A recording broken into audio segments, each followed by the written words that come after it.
저는 당연히 지역에 대한 편견은 깨트려야 된다고 보고요. 네. 그다음에 그분들이 가장 먼저 해야 될 건 뭐냐면 가격에 대해서 그 가치를 이해하는 게 먼저라고 봐요. 가치를 이해해야 된다. 네, 그 가격의 진정한 가치를. 예를 들어서 네. 제가 와이프랑 이제 직장인일 때 임장을 많이 갔단 말이에요. 네. 지방을 가요. 그 와이프한테 맨날 물어봐요. 네. 지금 우리가 요 도시에서 대장 아파트를 지나가고 있어. 음. 너 이거 얼마면 살래? 33평을 3억이면 살래 안 살래? 5억이면 살래 안 살래? 물어봐요. 네. 와이프가 얘기하죠. 3억이면 생각해 볼게. 음. 야, 너 지금 뭔 소리야? 여기 지금 인구가 100만 인구고 광역시는 아니지만 정말 괜찮은 도시인데 3억을 주고 사겠다고? 여기 너무 좀 그런 거 아니야? 이렇게 얘기를 하거든요. 네. 지금 우리가 다녀갔던 10개의 도시들 보면 네. 소도시도 지금 5억 하는데 뭔 소리냐? 그러면 알겠어 오빠 7억이면 살게 그러거든요. 그게 이제 편견 없이 이 정도 인프라에 이 정도 아파트면 내가 이 정도 가격이면 내겠다라는 거거든요. 네. 이제 그것들을 판단할 수 있는 눈만 있으면 저는 지금 시작하더라도 전혀 늦지 않았다고 봐요.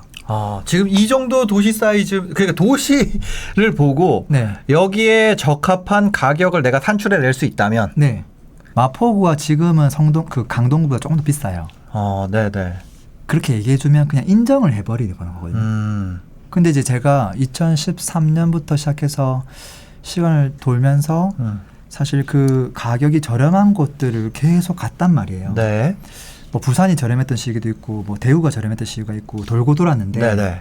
제가 이제 강의를 하면서 부산이 한참 오르고 나서 네. 울산에 갔어요. 네. 울산에 있는 가장 좋은 아파트가 부산보다 너무 저렴한 거예요. 네. 울산 사람들 물었어요. 울산은 왜 이렇게 저렴해요? 부산 해운대구는 비싼데 수강생들이 뭐라고 했는지 알아요? 울산 원래 싸다고?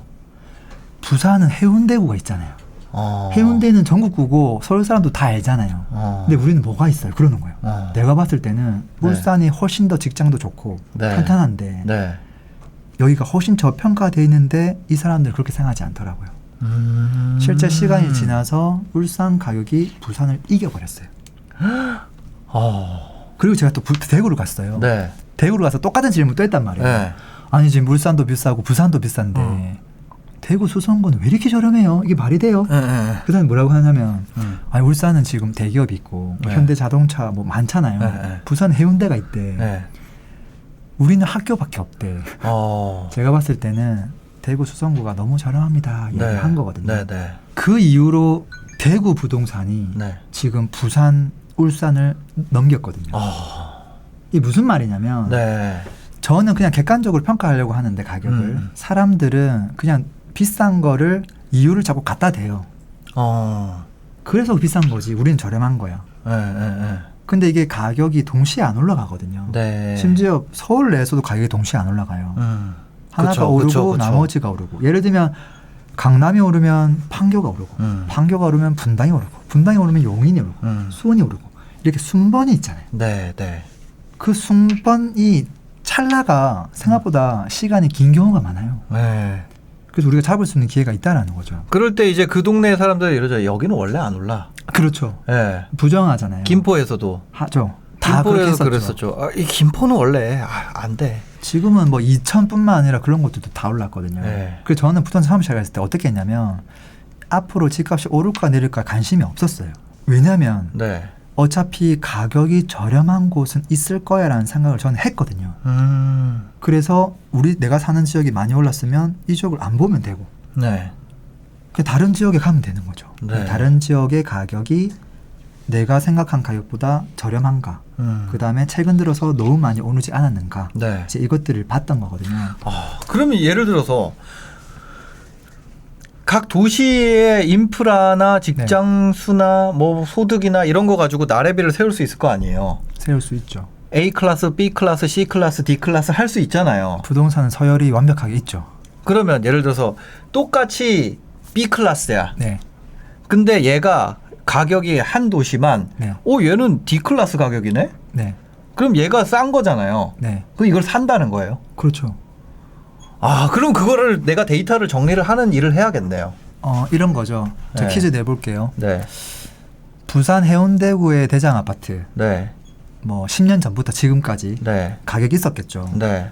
그 친구의 가격은 서울의 어느 구의 대장 아파트랑 시세가 비슷했을까요? 부산 해운대구요? 네.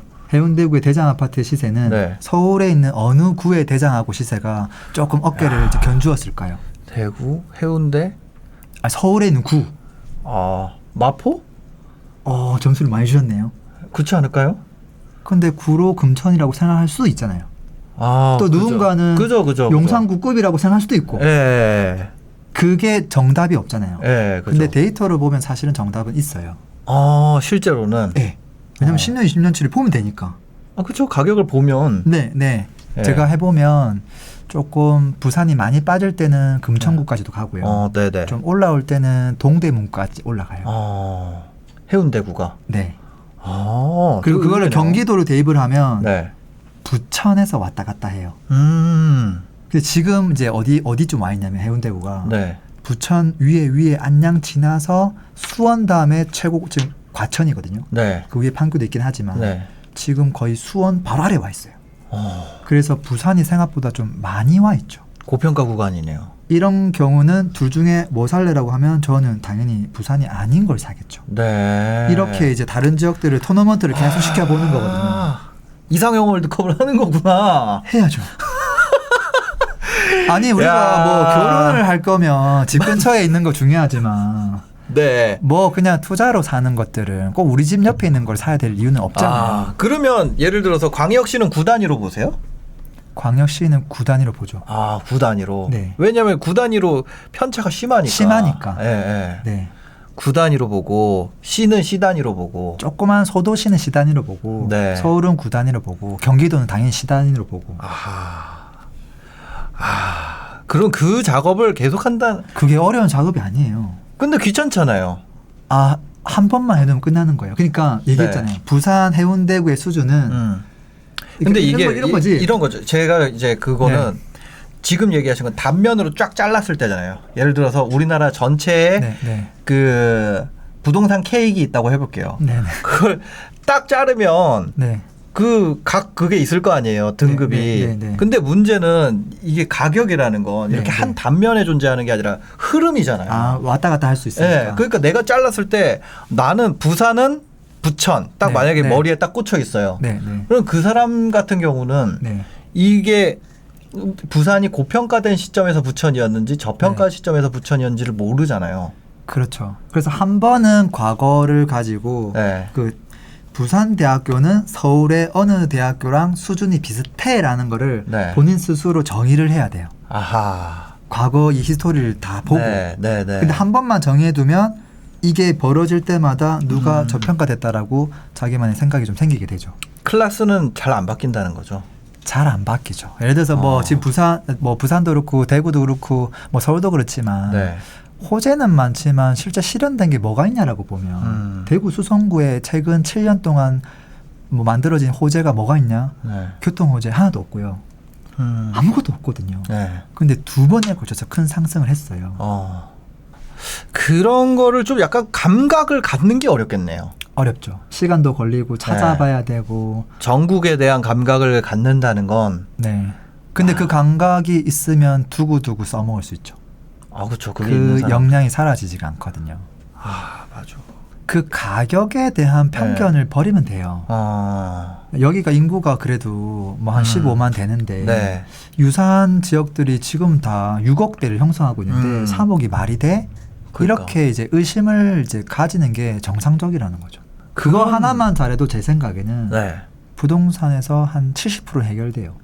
왜냐하면 신축 아파트가 있고 옆에 분양하는 아파트가 있단 말이에요. 5년 전만 하더라도 용인에 분양했던 아파트가 바로 입지가 좋았던 아파트보다 한 5천만 원 비싸게 분양했는데 사람들이 난리 났어요. 고분양가라고.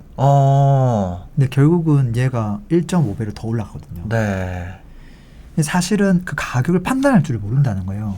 비교 대상이 15년 차하고 앞으로 17년 연식이 날 새 아파트랑 1년에 우리가 그냥 상식적으로 금리 인상하는 것들 뭐 인플레이션 감안해서 한 2%? 2.5%? 그죠. 곱하기 15년 하면 30%의 가격 차이가 나야 돼요.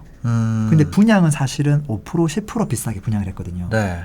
그러니까 싼 거예요. 그죠. 피를 줘도. 네, 네. 근데 사람들은 그냥 비싸다라고만 이야기하거든요. 비싼 건 맞으니까 이거보다 더 비싸니까 네. 그 적정 가치를 판단할 줄 모르더라는 거예요. 지역에 대한 것도 어렵고요. 종목을 넘나들면 더 어렵고요. 네. 여기에 있는 재건축이랑 이 지역에 있는 재건축들이 비교하면 더 어렵겠죠. 그러겠죠. 지역도 모르고 종목도 모르니까. 근데 그 두 가지만 알면 투자처가 굉장히 많아진다는 거예요. 기준점을 세울 수가 없는 게 문제네요. 맞아요. 뭐가 기준인지를 모르니까 네, 맞아요. 싸고 비싸고가 없는 거예요. 맞네요.